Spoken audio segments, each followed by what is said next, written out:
Бұл үрейлі жағдайды менің көкем айтып берген болатын. Көкем 28 жаста болғанына қарамастан, бірінші қаладан екінші қалаға жүк көлігімен адамдардың тұрмыстық өмірде қолданатын заттарын тасымалдау арқылы қызмет атқарды. Құрал-жабдықтар, киімдер, техникалық заттар, тіпті тамақтарға дейін тасымалдайтын болды. Бір жағынан бұл жұмыс менің көкеме негізі қатты ұнаған болатын. Себебі кішкентай кезінен бастап өмірінде бармаған түрлі әдемі әрі жаңа жерлерге баруды армандайтын. Солай міне арада біраз уақыттар өтіп, ересек адам ретінде балалық шағының арманын орындады. Ол апта сайын неше түрлі жерлерге барады. Алатын жалақысы да жоғары. Бірақ қазір көкем бұл жұмыстан өз еркімен шығып кетті. Себебі қыс мезгілінде оның басынан біртүрлі жағдай өтіп, бұл жұмыстан шығып кетуге шешім қабылдады. Оның үстіне осы жұмыс көкеме ұнағанымен өте қиын әрі күрделі жұмыс болған еді. Әсіресе қыс мезгілінде. Қыс мезгілі өте суық және жолдар мұз секілді қатты болып кеткендіктен көліктердің тайғанап кетіп, жол апатына ұшыраудың ықтималдығы жоғары еді. Оған қоса жүк көлігіне мәжбүрлі түрде тоқтатып, көліктің ішіндегі заттарды қидай сыпырып тонап кететін тонаушы бұзақыларды тағы бар. Айтпақшы, осы қауіп-қатерлерді ескере отырып, басшылық жаңа заң ойлап тапты. Бұрын әр қызметкер жекеленіп тасымалдайтын еді, енді 2 қызметкер болып, заттарды 2 жүк көлігімен таситын болды. Біреуі бірінің артынан ері отырады, рация арқылы сөйлеседі. Қысқасы қиын жағдайға тап болған сәтте екеуі бір-біріне көмектесе алады. Солай қыс мезгілінде көкемді басқа бір қызметкермен бірге заттарды тасымалдау үшін бір күндік жолға жібереді. Осылай үрейлі әңгіме басталды. Бірақ көкемнің атынан айтайын. Сол күні тасымалдау үшін жолға шығатын кезде ауа райының өте нашар болып тұрғаны есімде. Қыстың аязды бораны, оның үстіне температура қатты төменге түсіп кеткен. Жол бойында бақандай бір күн жүру бұл мен үшін қиынға соғатыны анық. Бірақ қазір қатты алаңдауға болмайды, себебі қасымда жұмыстас қызметкерім бар. Әрине бір көлікте отырмаймыз, бірақ заттарды бірге тасымалдаймыз. Қиын сәттерде бір-бірімізге қамқорлық жасауға болады. Ішіміз пысатын болса, рация арқылы сөйлесуге болады. Сөйтіп түскі сағат 2-лер шамасында жүк көлік орналасқан жол бойына келдім. Жұмыстас қызметкерім әлдеқашан келіп алыпты. Бауырым, сен ерте келіп алыпсың ғой. Мен әрқашан ерте келемін, айтпақшы сен бірінші жүру керексің. Солай ма? Басшылық солай айтты. Соған қарағанда сенің тәжірибең көбірек секілді ғой. Оның рас, деп көкем тәжірибесінің көбірек екенін мақтанғандай көрінді. Сөйтіп жәрмеңкенің басын мен бастап, бір күндік жолға екеуміз қасарласқан күйде аттандық. Арада 5 минут өтіп, әріптесімді артынан ере бастады. Ал мен сенің артынан жолға шықтым. Көмек керек болса айтарсың. Жақсы, міндетті түрде. Сөйтіп екеуміз 3 сағатта жүріп тастадық. Жол бойында мен әріптесіммен біраз әңгімелестім. Жақсы жігіт екен. Жеке өмір, саясат, жұмысымыз туралы көп сөйлестік.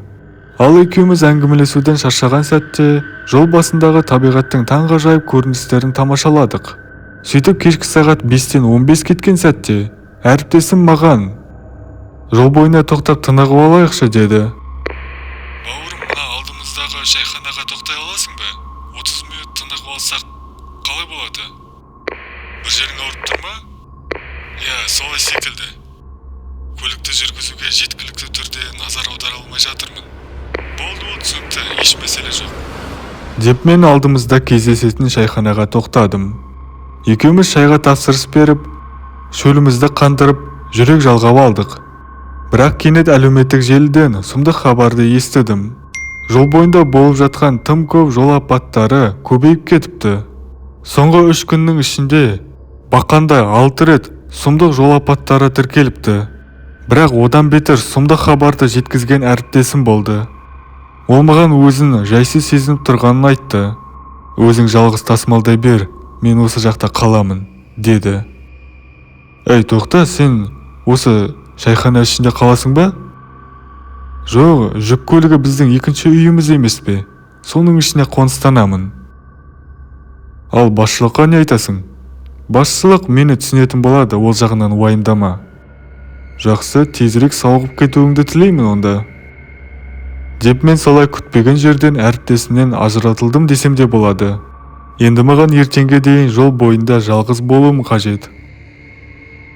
Бірақ не болса да заттарды діттеген жеріне апарып тастауым қажет. Сөйтіп шайхана ішінен далаға шықтым. Және даланың әлдеқашан қараңғы болып кеткенін байқадым. Және аппақ тұмандар даланы жаулап алыпты. Өте қорқынышты көрінеді. Сөйтіп сағат кешкі 6 болған кезде қайта жолға шықтым. Жаңағы әріптесіммен сөйлесіп, өз-өзіңді қауіпсіз сезіндіруге болатын еді. Бірақ қазір ол жоқ. Дала болса тас қараңғы. Аязды боран болып кетпесе екен деп қатты үміт еттім. Бірақ нағыз үміт еткен нәрсеме үміттеніп, қатты қателескен болатынмын. Бұл былай болды. Сағат кешкі 8:39 болған сәтте жолда еш алаңдаушылықсыз келе жатқан едім. Кенет жүк көлігім өздігімен тоқтап қалды. Қанша оталдырсам да оталмайды. Сөйтіп, тұманды жол бойында жападан жалғыз тоқтап қалдым. Жан-жағым ормандарға толы. Сөйтіп әрі қозғап, бері қозғап, көлікті оталдыра алмағандығымнан кейін далаға шығып, тежегіштер істен шыққан болар деп, көліктің сыртын тексеруге шықтым. Бірақ мен тіпті көлікті дұрыстап қарап үлгерген де жоқпын. Қараңғы орманның арасынан бұталардың дыбысы шыға бастады. Мен бірден жарықты жағып, бұталардың арасында кім бар деген мақсатта бақылап қарай бастадым. Кенет біреудің жүріп келе жатқан дыбысы шықты. Ол маған қарай жақындап келе жатқан секілді. Және шынымен де ол менің қасыма жақындап, оның қорқынышты түрін анық түрде көрдім. Көздері аппақ болған мақұлық менен тек 10 метр ғана алыста. Оның үстіне киім бе десем жоқ, бұл сұр түске боялған денесінің терісі екен. Ол азулы тістерімен қарап тұрды. Ол мені осы уақытқа дейін бақылап тұрды ма? Әлде күтпеген жерде мені кездестірді ме, ол белгісіз. Бірақ ол мені біраз уақыт бойы бақылап жүргенге ұқсамайды. Себебі ол мені көрген сәтте кішкене түсінбей қалды. Екеуміз бір орында тұрып қалдық. Мен бірақ бірден есімді жидым да, ақырындап артқа шегініп, көліктің ішіне кіріп кеттім. Мен көлікке кіргенге дейін одан көзімді алмадым. Қуанышқа орай маған ол шабуыл жасамады. Сөйтіп есікті құлыптап алып, көлікті қалай оталдырсам болады екен деп ойлана кеттім. Бірақ әлгі мақұлық кетпей, ол мені жегісі келетін секілді. Ол менің есігімнің қасына жақындап, қатты ақыра бастады. Сондықтан мен енді көліктің ішінде оған көрінбестей қылып жатып алдым. Және басшылыққа қоңырау шалғым келді. Сөйтіп қоңырау шалайын десем, желі мүлдем жоқ екен. Ал 112-ден бүгін түнде қатты боран болады деген хабарламалар келіп тастапты. Ал енді не істеймін? Деп сол кезде қатты уайымдадым. Бірақ уайымдайтындай болмай шықты. Сол түні тек ұйықтамастан таңға дейін күтумен болдым. Ал әлгі мақұлық біраз уақытқа дейін кетпей есігімнің алдында торуылдап алды. Сол жағы кішкене мені үрейлендірді. Ол көліктің ішіне кіріп кетсе не болады деген қорқыныштар болды. Бірақ таңға жуық уақытта ол өздігімен кетіп қалды. Оған қоса таң атып, желі қайта қосылды. Сөйтіп басшылыққа қоңырау шалып, қиындыққа тап болғанымды айтып, солай олар мені құтқарып алды. Міне бәрі осылай аяқталды.